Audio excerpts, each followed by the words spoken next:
台湾인 백조미와 대만의 사위 최세훈입니다.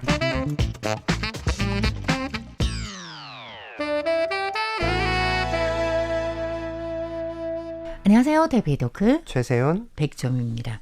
영화 얘기하면 우리 최 교수님 너무 즐겁게 재밌게 많이 공유를 해주셔서 참 좋은데 어떨 때는 영화를 공유하면서 재밌는 것도 있지만 그 주제 자체가 좀 무거울 때가 있어요. 네. 예컨대 정부를 비판하다. 지금이야 그게 너무 쉬운 거죠. 어느 나라에서든지 당연히 제가 얘기하는 거는 민주주의 국가에서는 자기가 원하는 자유로운 그런 거를 만들 수 있잖아요. 네. 하지만 이게 권위주의 국가다 그러면 당연히 불가능할 것 같아요. 네. 아시다시피 이 사람이 무슨 비판을 했다. 갑자기 이 사람이 사라집니다. 그런 거 우리 지금까지도 많이 듣잖아요. 불과 얼마 전 일입니다. 네. 블랙리스트 사건들도 있었고. 네. 네. 그러니까 그게 좀 무섭긴 하잖아요. 그렇죠. 그렇지만 지금 세상에 우리가 말하는 건 민주주의 네. 사회에 있는 우리들이 어떠한 비판을 얘기하는 뭐가 나온다고 해서 이 사람 사라진다. 이것까지는 없을 것 같아요. 그 정도는 아니죠. 네. 지금은. 네. 그렇지만 아마 이 사람이 다음번에는 공영방송에 못 나올 수는 있어요. 공영방송에 못 나오고 투자를 못 받고. 그쵸. 예, 그런 거는 좀 제한을 있어요. 받고. 즉 옛날같이 네. 어디 뭐 끌려가가지고 사람이 사라지거나 뭐 진짜 그건 무섭잖아요. 너무너무 네. 무서운데 이 사람은 그대로 있긴 한데 이 사회에서 매장돼 버리는 거예요. 네. 이게 참 무서운데 네. 그렇기 때문에 만약에 정치를 비판하다, 집권당을 비판하다 네. 이런 거는 그 시대에는 거의 없다고 저는 믿어요. 네. 그 시대는 없다고 믿어요. 네. 그래서 대부분이 추후에 네. 이게 다 밝혀진 후에 10년은 넘어야 되겠죠? 20년, 30년 이런 후에 나타나는 건데 네. 타이완의 경우 같으면은 그 시대 때는 사실상 정치적인 사상적인 통제였기 때문에 네. 우리가 백색 공포라고 하는데 한국도 좀 그러지 않았나요? 그 시대는? 한국은 굉장한 시대적인 아픔들이 있었고 그리고 또 특히 70년대, 80년대가 이 권위주의 정부가 예술을 굉장히 강하게 통제했던 시절이죠. 네. 그래서 우리가 70년대에는 말 그대로 센서십, 검열을 통해서 네. 굉장히 그런 반체제적이라던가 아니면 좌파적이라던가 아니면 정권에 대한 비판을 하는 그런 것들을 강하게 억압을 했다면 네. 80년대는 아예 사람들이 그런 정치 문제에 집중하지 못하도록 3S 정책이라고 보통 부르는. 그걸 압니다. 그렇죠. 예. 대만에서도 혹시 3S 맞아요. 정책이 있었나요?台湾에서도 했어요. 아하. 예. 대만도 야구를 하고 스포츠 그렇죠?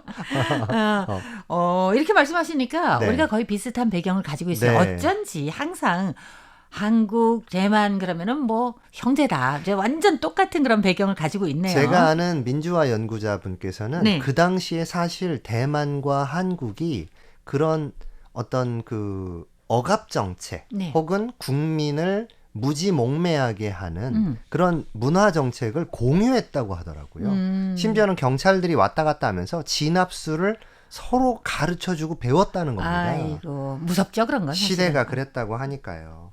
그러다가 이게 엄청난 사건이 있었는데 사실은 너무나도 놀랍게도 드라마가 이러한 금기를 깨기 시작했어요. 그게 바로 SBS가 만든 1995년작 모래시계입니다. 그 모래시계 너무 유명하지 않나요? 대단한 명작이죠. 뭐 50시대 뭐 이러면서 그거 맞습니다. 나오고 네. 모래시계가 너무너무 유명했었는데. 사실 영화나 연극이라고 하는 것은 원래 태생 자체가 굉장히 정치적이고 네. 또 예술가라고 하는 사람들은 언제나 진보적인 생각을 갖고 있기 때문에 민주화 자유에 대한 열망이 있어요. 그러니까 이런 사람들이 뭐 민주화라든가 자유에 대해서 이야기하는 것은 새삼스러운 건 아니죠. 그런데 공영방송의 드라마, 사실 뭐 SBS가 공영방송이라고 할 수는 없죠. 그 당시에는 지상파. 민영으로 시작한 네네네. 거니까요.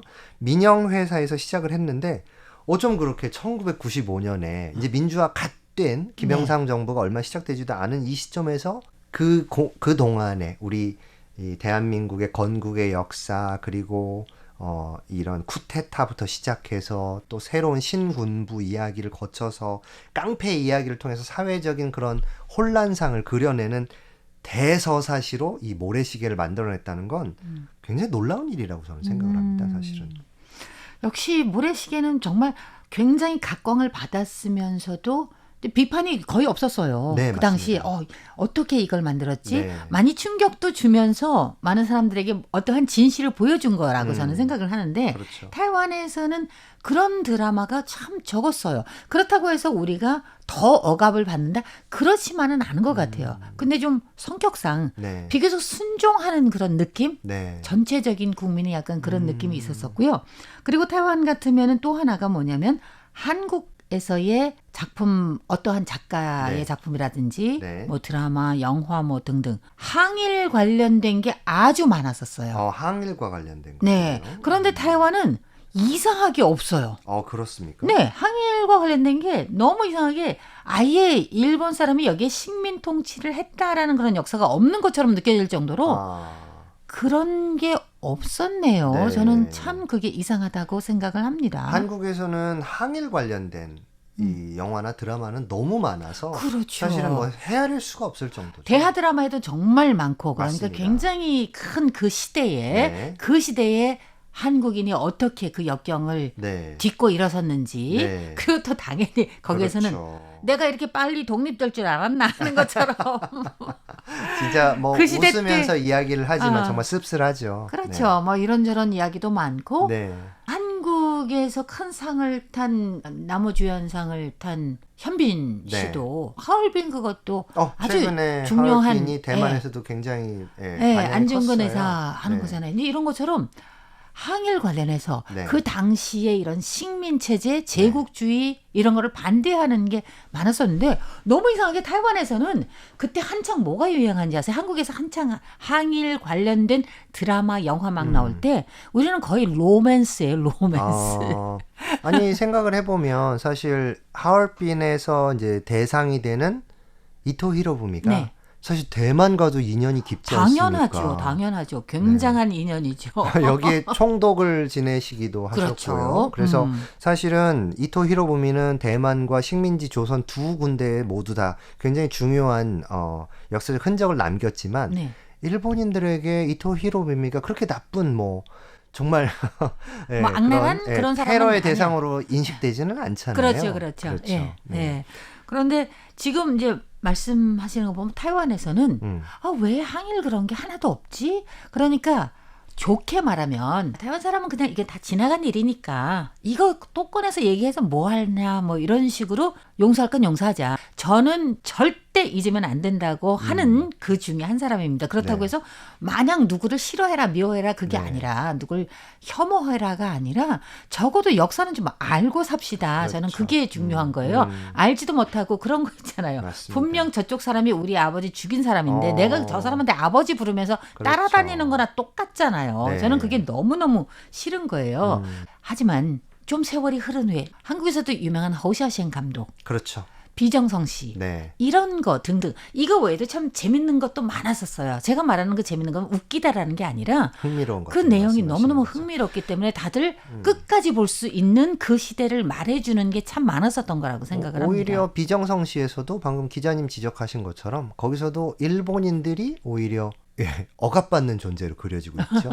대만인 모두 한꺼번에 억압을 되는 존재로 그려지기 때문에 굉장히 그런 부분들은 이 일본에 대한 식민지 청산 문제와 관련돼서 우리한테 좀 시사하는 바가 좀 많다고 생각을 합니다. 네. 근데 뭐 이런 정치 이야기를 할 때 또 한국에서 굉장히 중요한 이야기로 나오는 것 중에 하나가 이 택시 운전사와 변호인인데요. 네. 너무 인상 깊었었어요. 그렇죠. 네네. 근데 두 영화 다 같은 주인공이네요. 그렇습니다. 송강호 네, 님이죠. 송강호 배우가 네. 주연을 했죠. 네. 그래서 이 부분들은 당연히 대만 관객들한테 굉장히 많은 인상을 주었는데 왜냐하면 역사가 반복되고 그 역사의 궤적을 사실은 대만인들도 똑같이 비슷한 시기에 타고 있었다는 네네네. 게 느껴져요. 맞아요, 그래서 맞아요. 이 영화를 공감을 느낄 수 있는 맞습니다. 영화. 네. 저희가 1학년 학생들을 대상으로 제가 대만 한국 관계 수업을 하고 있는데요. 이때 반드시 빼놓지 않고 보여주는 영화가 바로 이 두 편입니다. 어느 친구들이 그 영화를 보면서 와 이거 한국 영화인데 왜 이렇게 나한테 울림이 있지? 이런 이야기들을 정말 많이 하고요. 그래서 어떤 영화라는 것이 단순히 한 나라의 그런 경계, 역사, 민족성을 벗어나서 다른 나라와 이제 공감하고 울림을 줄 수 있다는 건 참 아름다운 이야기인 것 같아요. 오늘 대표도구 여기서 끝마칩니다. 진행해 최세훈 백점이었습니다. 여러분 감사합니다. 감사합니다. 네.